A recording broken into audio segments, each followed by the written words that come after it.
வாங்க, சட்டசபைக்கு வாங்க, வெயிட் பண்றோம். நீங்க என்ன பேசுறீங்கன்னு நாங்களும் பார்க்குறோம்.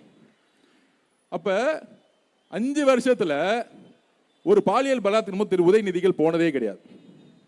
ஒரு ரிவ்யூ மீட்டிங் போட்டது கிடையாது. ஒரு கஞ்சா சேல்ஸுக்கு ஒரு ரிவ்யூ மீட்டிங் போட்டது கிடையாது.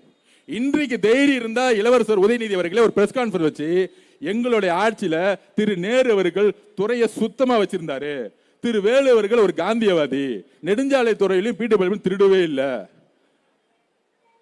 திரு செந்தில் பாலாஜிகள் மின்துறையிலையும் 10 ரூபாய் டாஸ்மார்க் சாரி அந்த 10 ரூபாயை திருடி எங்களுக்கு எல்லாம் மேல கொடுக்கவே இல்லை. திரு செந்தில் பாலாஜி திட்டவே கூடாது, அது தப்பு.